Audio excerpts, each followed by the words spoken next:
Hello, everyone, and welcome to La Pinche Politica. I'm Kyle, and here I have with me a very special guest, a longtime supporter of Galeo and the Galeo Impact Fund, former board member on both board of our boards, as well as former chairman of our C3 board, Senator Jason Esteves. Thank you so much for joining us today. Hey, Kyle, thank you so much for having me. It's an absolute pleasure to be here with you today because, you're a former school board member, you're a legislator in the state Senate, and you're also an officer for the Democratic Party of Georgia. And so, we're going to talk, a little bit about, how we move forward and what we're looking to. But I wonder if you could talk a little bit about, your reaction to the election results and what you think, happened there. Yeah, well, it was certainly disappointing evening for those of us who were fans of the vice president. I was hoping for a better outcome, but we knew it was going to be a close race, and it turned out not to come on our side. But here in Georgia, we saw progress. We saw House Democrats net 2 seats. We saw our races in the Senate get tighter, which is good because that shows that progress is being made.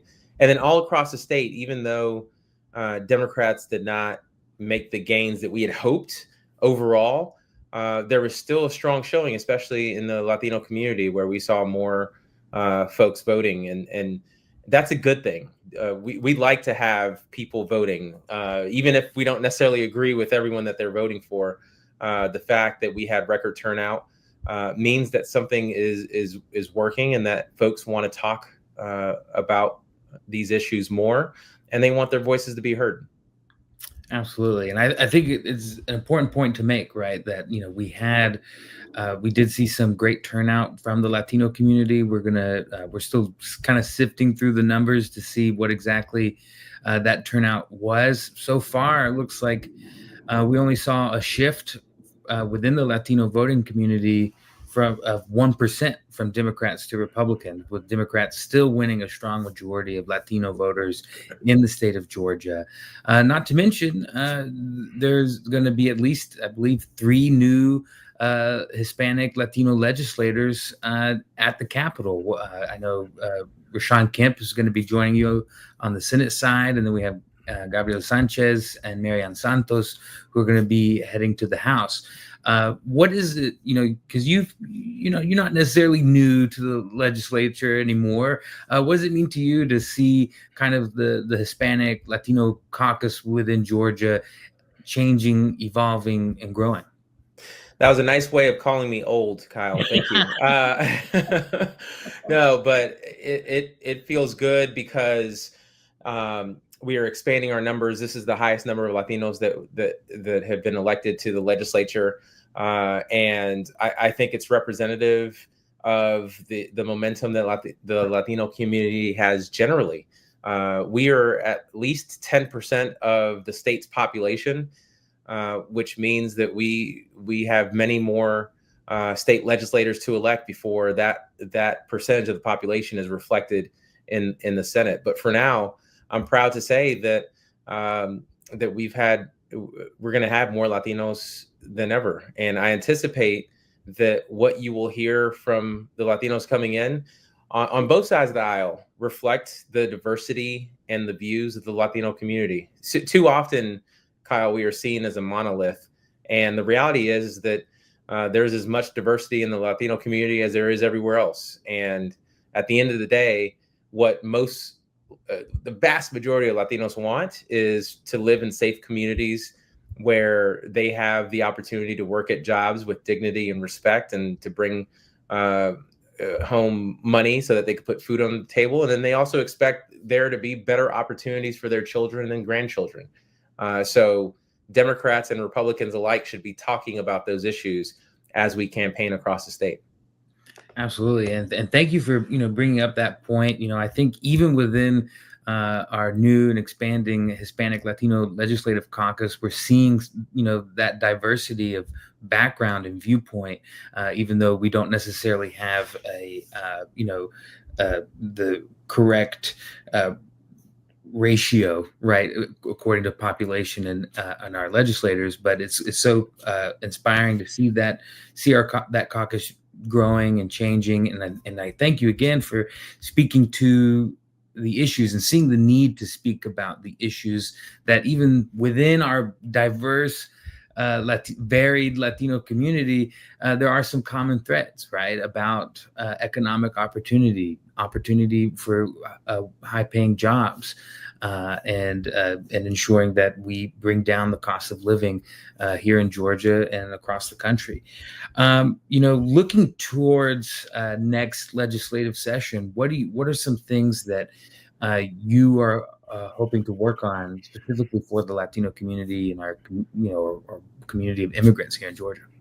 Yeah, well, I'm going to focus a lot on kitchen table issues. I'm going to be focused on supporting our small businesses. Latinos are very entrepreneurial. We have a lot of small businesses, especially Latinas, who are driving that entrepreneurial spirit in our community. So I'm going to focus on small business support, because Republican leadership right now is very focused on big business and bringing these big projects to Georgia. But the reality is our small businesses is what drives our economy. Over half of all Georgians are employed by small businesses. So we have to make sure that we are focusing on them.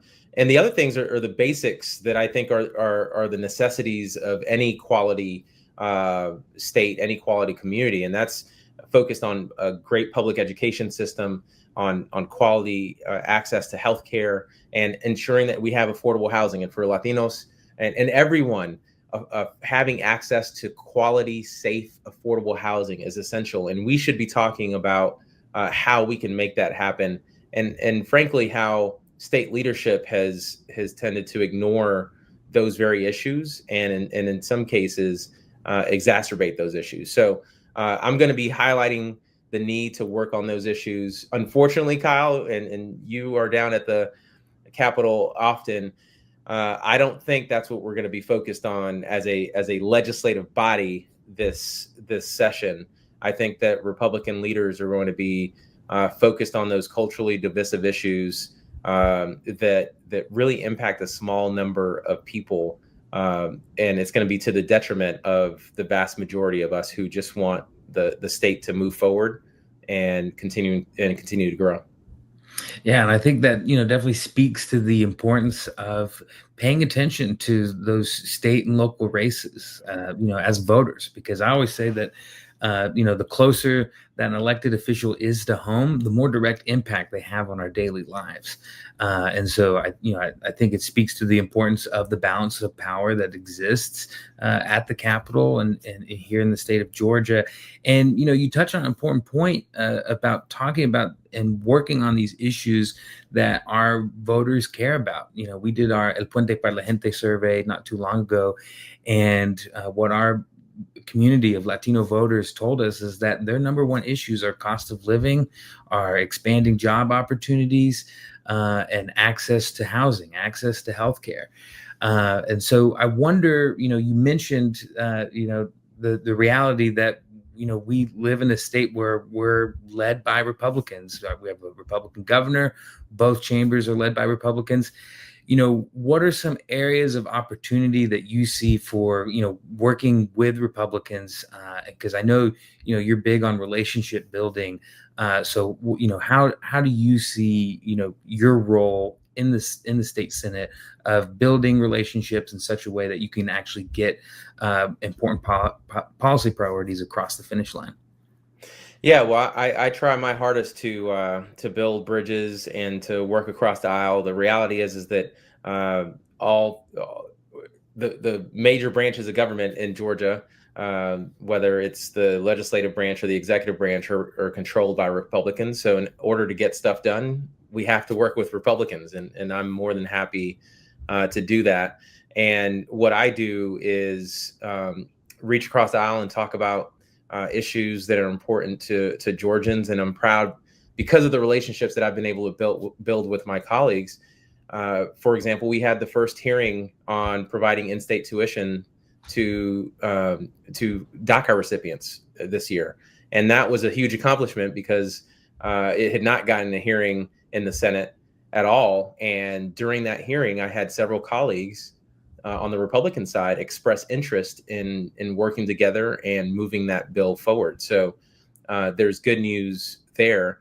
I also worked with my Republican colleagues to pass, and you talked about affordability, housing affordability, Kyle. I worked with my Republican colleagues to pass some property tax legislation to provide relief for property owners on the property taxes. So I have a record of working across the aisle, but at the same time, not being afraid to call out issues that need to be called out when they try to distract us with division and cultural issues. I call them out and try to focus them on economic issues, and I anticipate that will continue. But we cannot get into this space where we are cutting off the other side, just like we wouldn't cut off a family member who we may disagree with. I know I have people who voted for Trump in my family. I'm sure a lot of other people have folks who voted for Trump in their family. That doesn't mean that we stop working with them or stop talking to them. We have to continue to move forward because we know who they are and we know what their intentions are. And I firmly believe that Republican or Democrat, that there are people in the legislature who just want what's best for Georgians. And we just have to debate over how best to do that. Well, thank you so much for, speaking to the importance of keeping the lines of communication open at our state's capital under the Gold Dome, while also speaking to the issues that our community cares about. I always say that, Latino family values are the exact same as working family values, right? And speaking to those kitchen table, pocketbook issues, it's just so important because, as you mentioned earlier, a lot of times these other issues that impact such a small, portion of our state, or relevant to such a small portion of our state, can become distracting and divisive. So, before we depart, I wonder if you can, because obviously, as I'm sure you know, a lot of our community is still processing, and many folks are still reeling from the results that we saw come out of this presidential election. What's giving you hope right now? What is, making you feel optimistic about the future for the Latino community of Georgia and for the state of Georgia in general? Well, as my U.S. Senator, the great pastor, preacher, Senator Warnock says, keep the faith. Keep the faith. And just because there's a setback doesn't mean that you don't continue moving forward, because we do have to acknowledge that the progress is being made.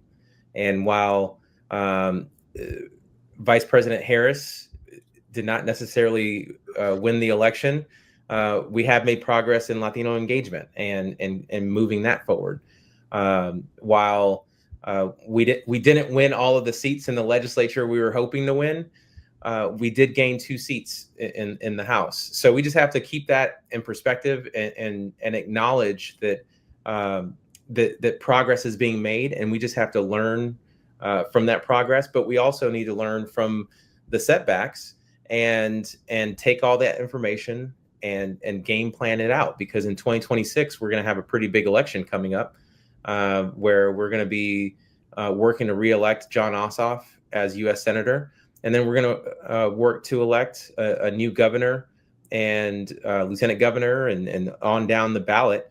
And if we want those folks to be aligned with our values, if we want those folks to be Democrats, then we have to learn our lessons from this cycle and move forward.